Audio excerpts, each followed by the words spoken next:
السلام علیکم ورحمۃ اللہ وبرکاتہ۔ آج کل ہم ایک مضمون کا مطالعہ کر رہے ہیں جو میں نے اردو ڈائجسٹ اگست 1988 کے میگزین سے لیا ہے، اور مضمون کا عنوان ہے حضرت عثمان کا مشفقانہ کردار رضی اللہ عنہ، اور اس کے مصنف ہیں حافظ افروغ حسن۔ اس کی 2 قسطیں میں پیش کر چکا ہوں، آئیے آج تیسری قسط شروع کرتے ہیں۔ بسم اللہ الرحمن الرحیم۔ غزوہ تبوک میں حضرت عثمان کا ایثار۔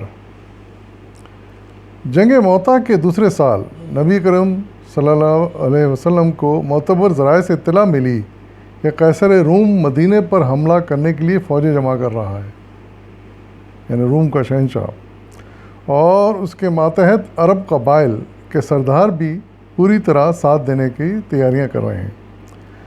حضور کا خبر رسانی کا نظام نہایت مضبوط اور مستعد تھا۔ آپ ہر وقت چھوٹی سے چھوٹی بات سے باخبر رہتے۔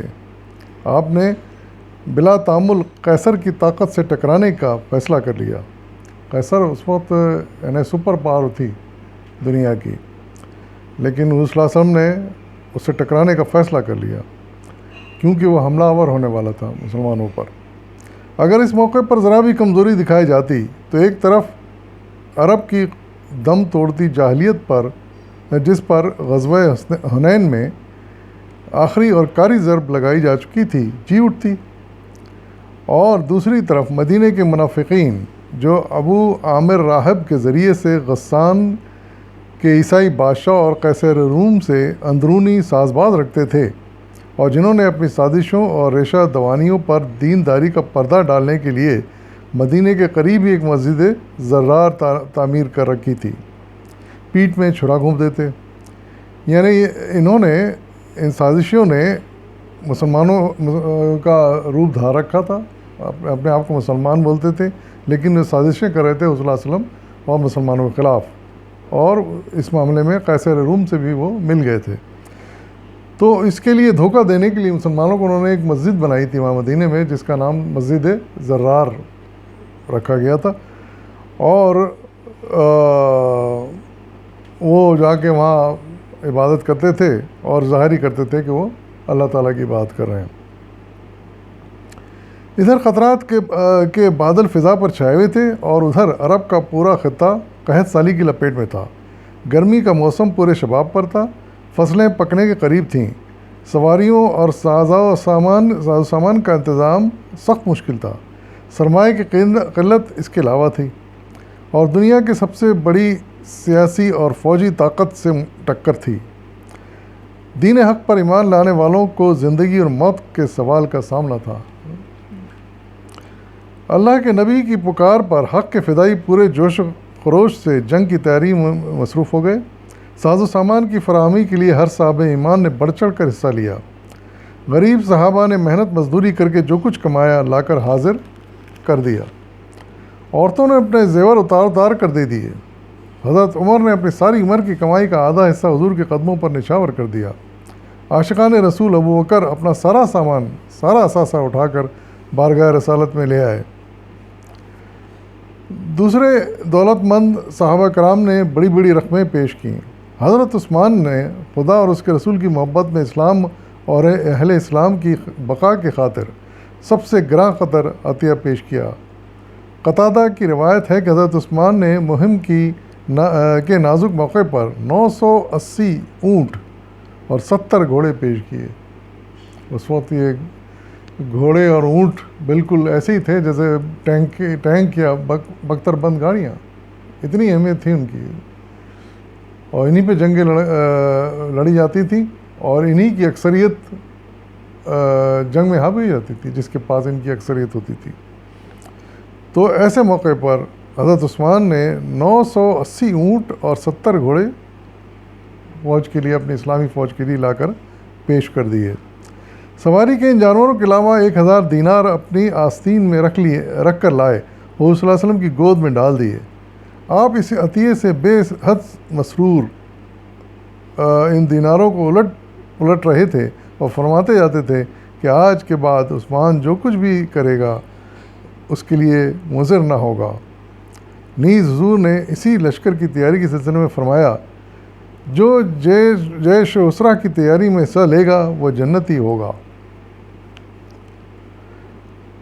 آپ 30,000 کا لشکر لے کر اب عرب اور شام کی سرحد پر بمقام تبوک پہنچے۔ حضور صلی اللہ علیہ وسلم خود لیڈ کر رہے تھے اس کو، اور ان فوجوں کو لے کر آپ شمال کی طرف شام کی سرحد کی طرف روانہ ہوئے اور وہاں تبوک کے مقام پر پہنچ گئے۔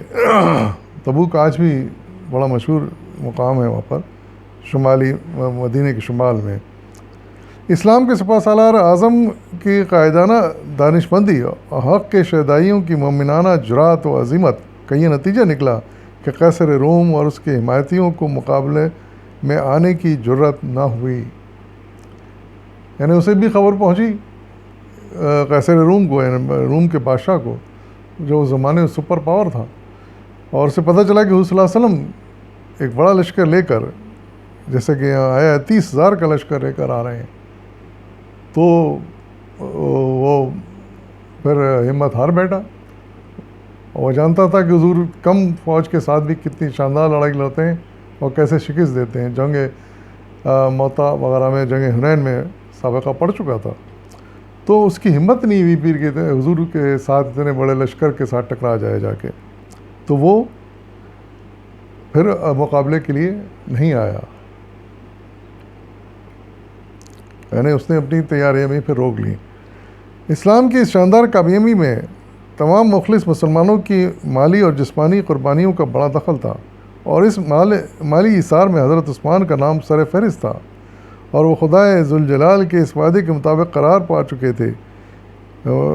آیت کا ترجمہ ہے، بے شک اللہ نے مومنوں سے ان کی جان اور ان کے مال جنت کے بدلے خرید لیے ہیں۔ پھر آگے آپ لکھتے ہیں، عنوان دیا ہے، اہل مدینہ کو غلے کی فراہمی۔ حضرت عبداللہ بن عباس کا بیان ہے کہ خلافت صدیقی کے عہد میں ایک مرتبہ اہل مدینہ سخت قحط میں مبتلا ہو گئے۔ حضرت ابوبکر نے لوگوں کو صبر کی تلقین کی اور فرمایا، گھبراؤ نہیں، انشاءاللہ غلے کی قلت اور پریشانی کا یہ دور جلد ختم ہو جائے گا۔ دوسرے ہی دن ایک شخص نے خوشخبری دی کہ حضرت عثمان کے ہاں غلے اور گندم کے 1,000 اونٹ بھرے ہوئے آئے ہیں۔ مدینہ کے تاجر یہ بات سن کر حضرت عثمان کے دروازے پر پہنچے اور دستک دی۔ حضرت عثمان باہر تشریف لائے اور ان سے آنے کی وجہ پوچھی۔ انہوں نے کہا، آپ کے پاس جو اناج آیا ہے وہ ہمارے ہاتھ فروخت کر دیجیے تاکہ مدینہ کے لوگوں کو غلہ مل سکے، ہم اسے کھلے بازار میں فروخت کریں گے۔ حضرت عثمان نے انہیں اندر بلا لیا۔ انہوں نے دیکھا واقعی 1,000 بورے غلے کا ڈھیر صحن میں لگا ہوا ہے۔ اس کے بعد حضرت عثمان اور مدینہ کے تاجروں کے درمیان اس طرح بات چیت ہوئی۔ ذرا بات چیت باقاعدہ ڈائلاگ میں بیان کی گئی ہے، غور فرمائیے گا ذرا اس میں۔ حضرت عثمان، میں نے یہ اناج شام کے ملک سے منگوایا ہے، مجھے تم اس پر کتنا نفع دے سکتے ہو؟ حضرت عثمان نے ان تاجروں سے پوچھا۔ تاجر، 20% منافع لے لیجیے۔ عثمان، نہیں، یہ کم ہے اور زیادہ کرو۔ تاجر، 40% نفع دینے پر تیار ہیں۔ حضرت عثمان، نفع کی شرح کم ہے، کچھ اور بڑھاؤ۔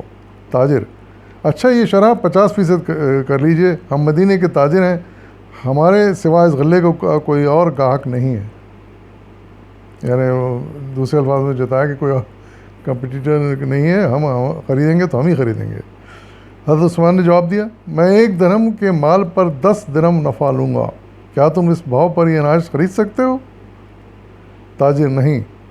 حضرت عثمان، تو پھر گواہ رہو، میں نے یہ سارا غلہ مدینہ کے غریبوں، مسکینوں اور ضرورت مندوں پر خدا کی راہ میں صدقہ کر دیا، اور یوں یہ سارا غلہ 10 گنا منافع پر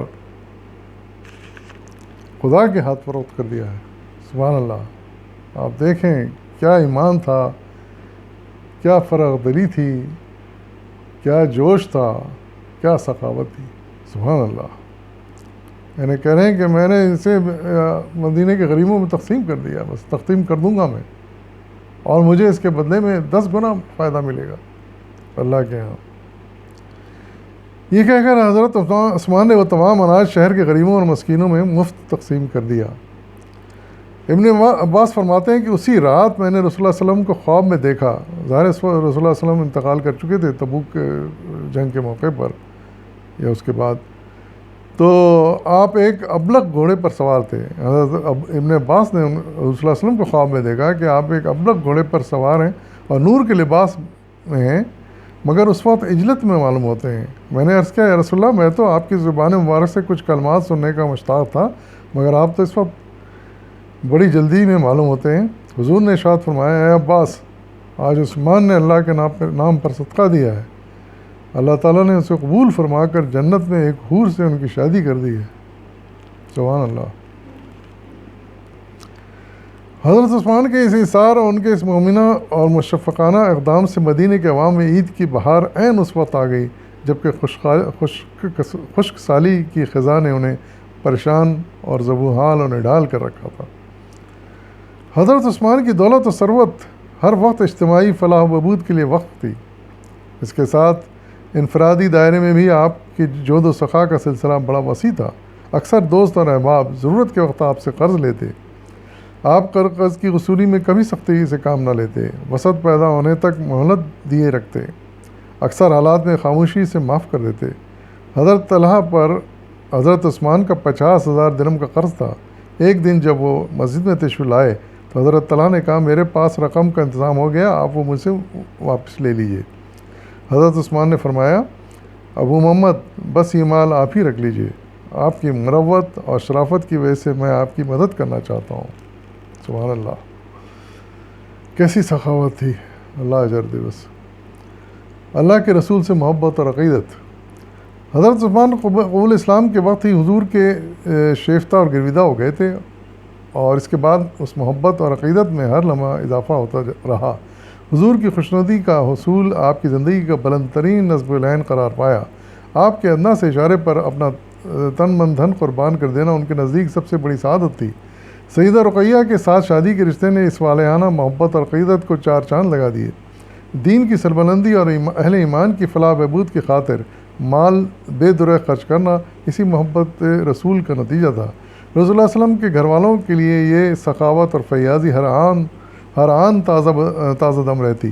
چنانچہ سیدہ فاطمہ زہرا کی شادی کے موقع پر حضرت عثمان نے اپنے بھائی حضرت علی کے ساتھ جو حسن سلوک کیا وہ خود جناب امیر کی زبانی سنی ہے. وہ بیان کرتے ہیں، رسول اللہ صلی اللہ علیہ وسلم نے میری طرف متوجہ ہو کر فرمایا، جاؤ اپنی ذرا بیچ ڈالو. یعنی شادی کے موقع پر حضرت علی رسول اللہ صلی اللہ علیہ وسلم کے پاس گئے اور کہا کہ میرے پاس خرچے کے لیے کچھ نہیں، میں کیا کروں، شادی کے لیے خرچے کے لیے میرے پاس کچھ نہیں. تو حضور صلی اللہ علیہ وسلم نے مشورہ دیا، جاؤ اپنے ذرا بیچ ڈالو اور جو رقم اصول ہو وہ میرے پاس لے آؤ تاکہ میں تمہارے اور فاطمہ کے لیے ضرورت کی چیزیں تیار کی جا سکیں. یعنی حضرت علی اور فاطمہ کا رشتہ کرانا چاہتے تھے آپ، لیکن اس کے لیے پیسے کے انتظام کے لیے انہوں نے کہا کہ جاؤ ذرا، رسول اللہ صلی اللہ علیہ وسلم نے فرمایا تھا کہ جاؤ ذرا بیچ آؤ. میں ذرا اٹھا کر مدینہ کے بازار کی چل دیا. اسے 400 درہم کے بدلے حضرت عثمان کے ہاتھ فروخت کر دیا. جب میں نے درہم لے لیے تو عثمان نے کہا، اب اس ذرے کا میں تم سے زیادہ حقدار ہوں اور ان درہموں کا تم مجھ سے زیادہ حقدار ہو. میں نے کہا بالکل ٹھیک ہے. اس پر عثمان بولے، لیجئے یہ ذرہ میری طرف سے آپ کے لیے ہدیہ ہے، آپ ہی لے جائیں.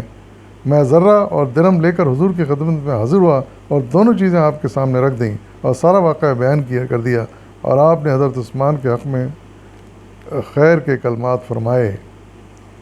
یعنی حضور صلی اللہ علیہ وسلم باقاعدہ یاد تھے، آپ شادی کا انتظام کر رہے تھے حضرت علی حضرت فاطمہ کی، لیکن خرچے کے لیے حضرت علی کے پاس کچھ پیسہ نہیں تھا. تو حضور نے مشورہ دیا کہ جاؤ علی، نے ذرا بختر جو زمانے میں بڑی قیمت رکھتا تھا، اسے بیچ آؤ، اس میں شادی کا خرچہ پورا کر لیں گے. تو جب بیچنے گئے تو حضرت عثمان کے پاس پہنچے. حضرت عثمان نے وہ ان سے خرید لیا اور رقم ان کو غالباً دے دی یا رقم نہیں دی، اور کہا کہ اب یہ رقم اور ذرہ یہ لے جاؤ اور حضور کی خدمت پیش کر دو.